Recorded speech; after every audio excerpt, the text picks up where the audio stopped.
1、2、3、4、5、6、7、8、9、10，准备开始！欢迎回来！我叫 CY， 我是你们的最好朋友。我住在武汉，在中国。我们的武汉夏天这么热啊！我们在这，在金色港湾。Thank you so much for dropping by. This is Inside Out, and we talk family matters. Without further ado, let's talk about the concept of being a stay-at-home mom. First of all, the concept of being a stay-at-home mom in Africa is a little estranged. What did you say she does again? She's a housewife. She stays at home doing nothing. But here you are, a full-blown mother of 2 children, 3 children, and yet they say you do nothing. You are a housewife, a stay-at-home. Let me tell you, don't let nobody call you a housewife. Anything house is just to be played around with. A housefly, a housewife, a house girl. If you have someone helping you at home, she's not a house girl, she's a helper. Much more even your daughter.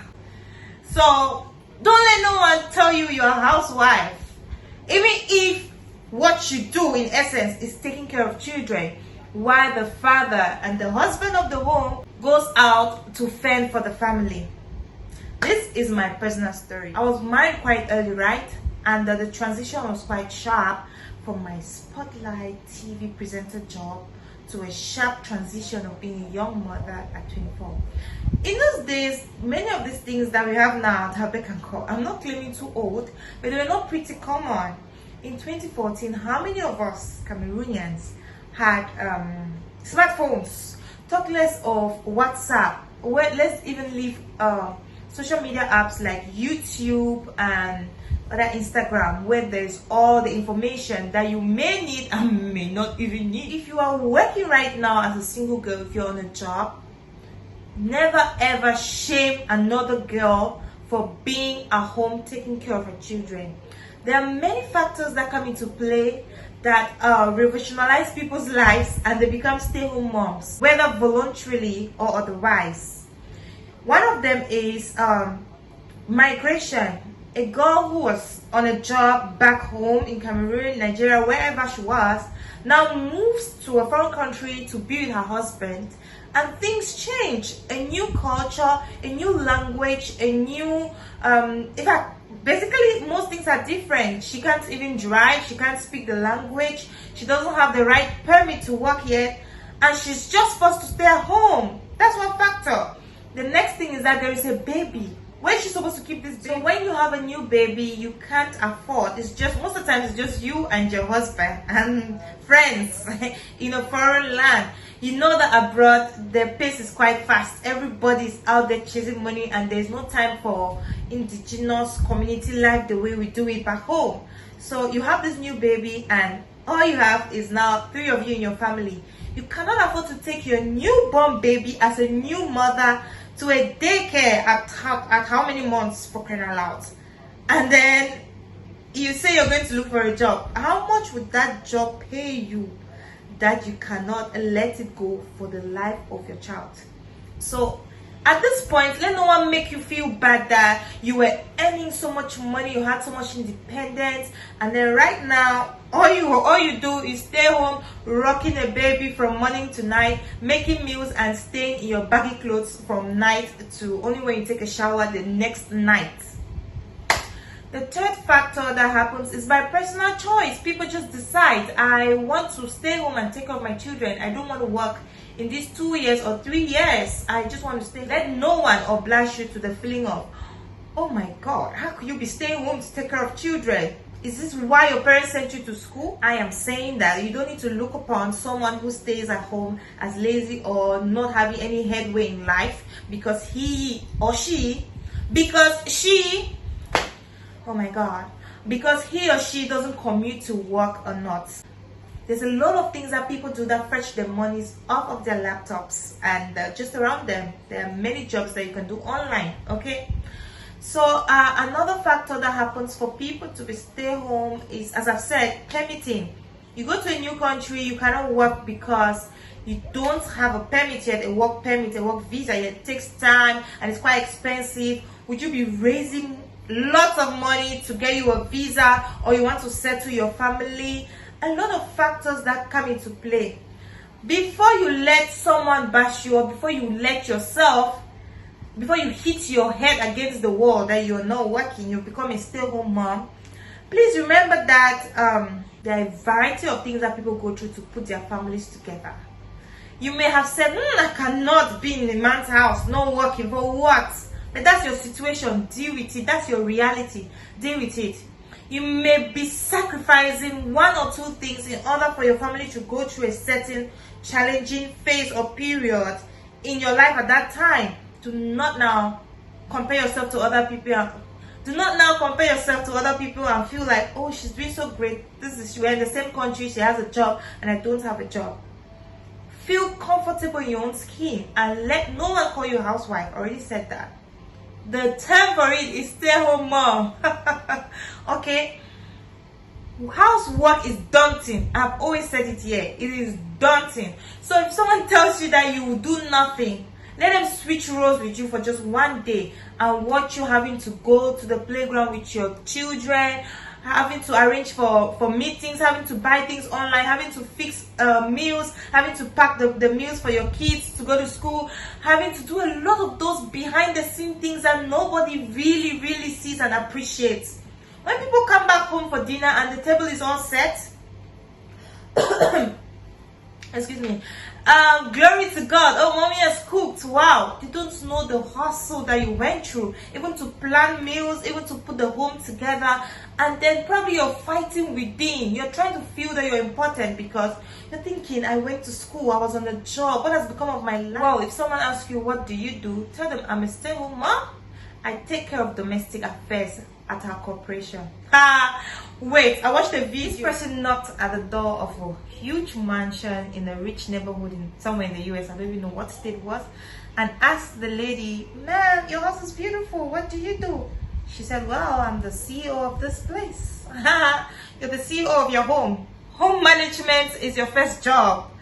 And then another reason is that people simply may not have found a job, in the area where they live, and the circumstances that surround them. They simply may not have found a suitable job that can keep them busy, so they just decide to do other things. Now, here is how to feel comfortable as a stay-at-home mom.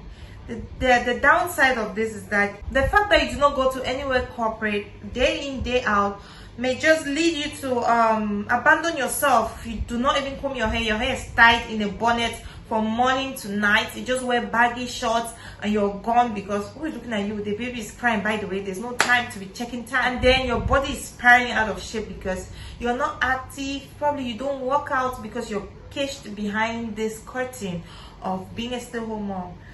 Being a stay-at-home mom doesn't mean you should just sit there and do nothing.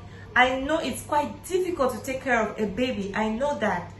And a new one at that, especially by yourself. It can be an uphill task. But you've got to put measures in place. If not, default is going to happen. And default is you just staying there, gaining weight.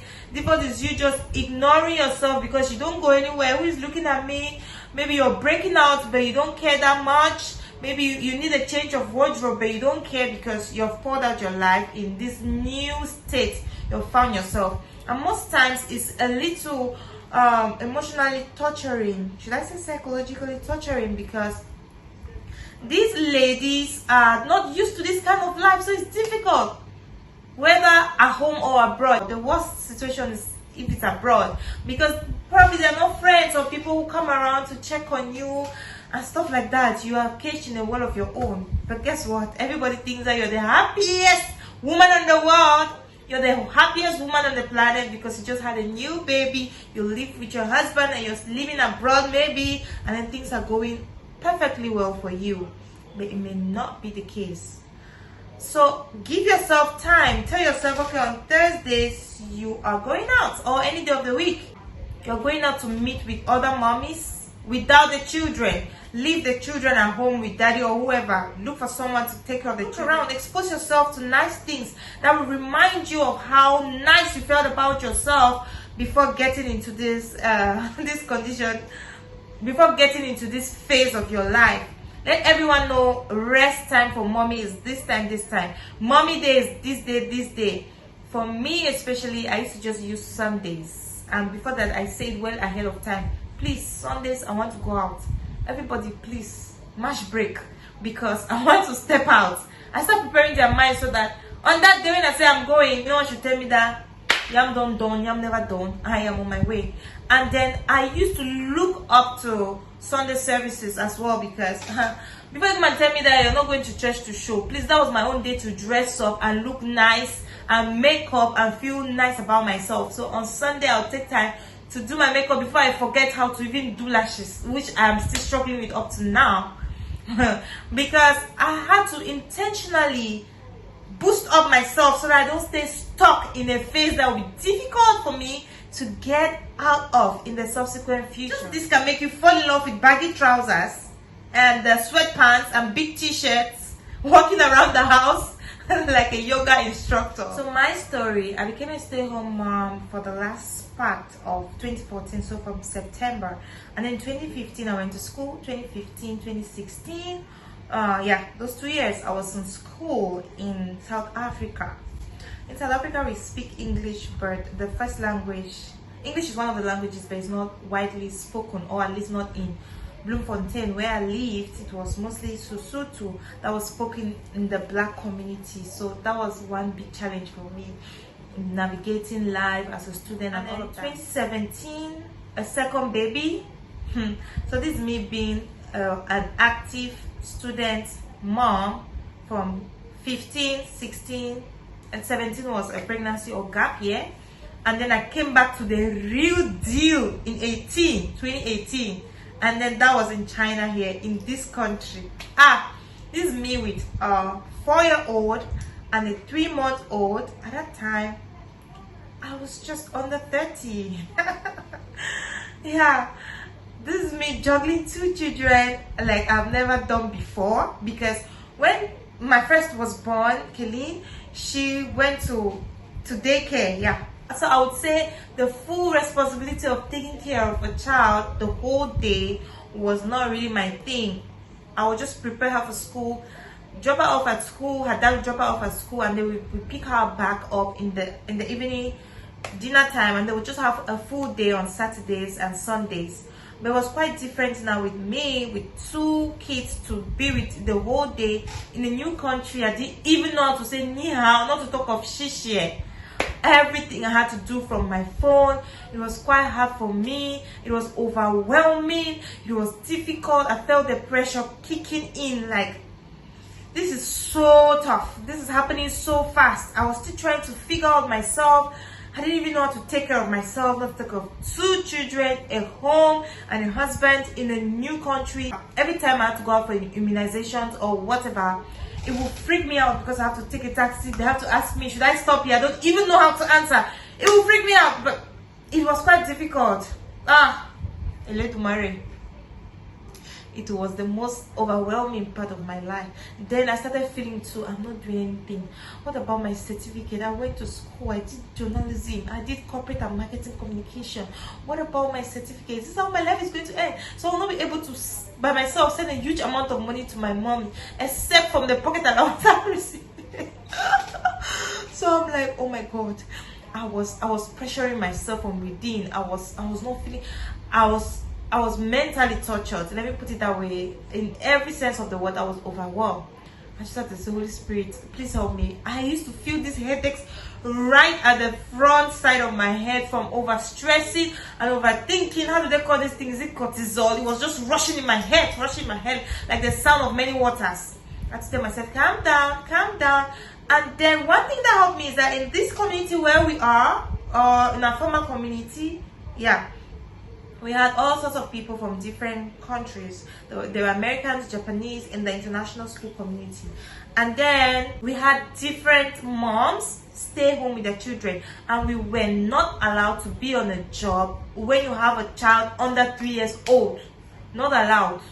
According to the policy of the company, stay home and take care of your child until he has attained or she has attained school age. So at that point I was just like, okay, I'll do this. I'll do this. I'll just stay home and take care of my son. But it still wasn't easy. And then some insensitive human beings will call you and say, what did you do now? You just should do not fast, eh? You know you do nothing, eh?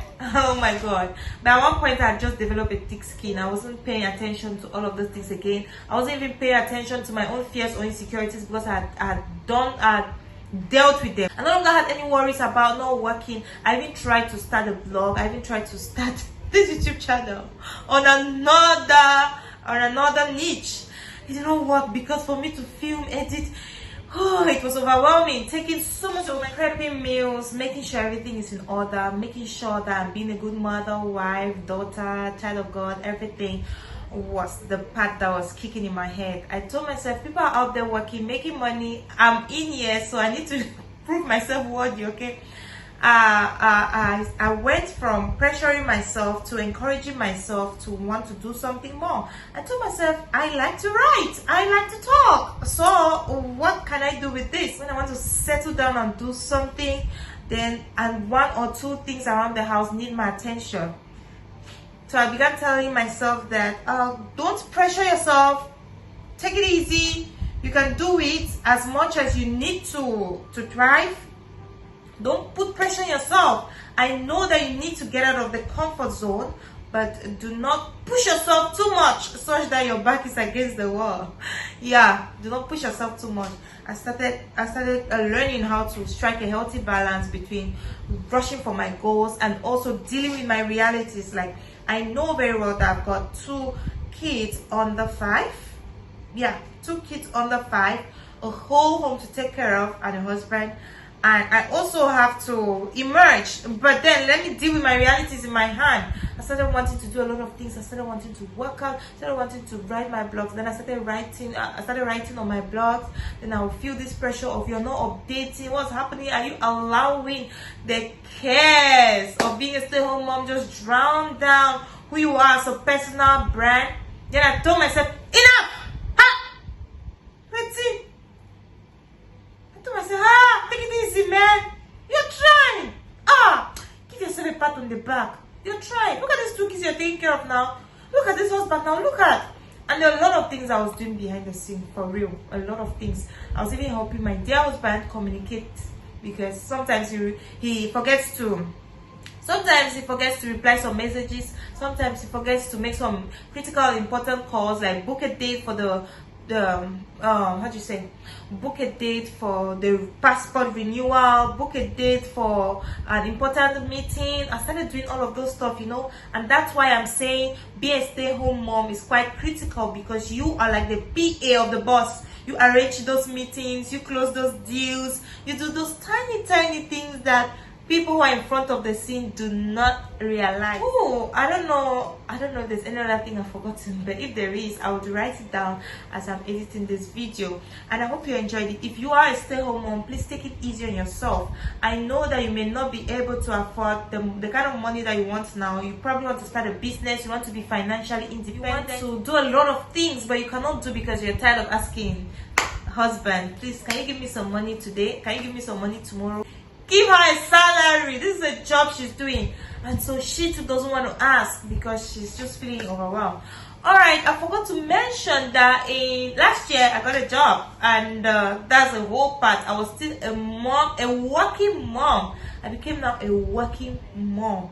So back to this point, if you are a working mom, you think that your career will not suffer even though you have children, no judgment at all. It is your personal preference, and the reality is your own personal realities. So do life according to the way your family structure is, and let no one pressurize you, not even your parents. Let them not pressurize you, and do not pressurize your own self. I hope you enjoyed this video. Please give it a thumbs up, and do not forget to subscribe. Thank you so much. 再见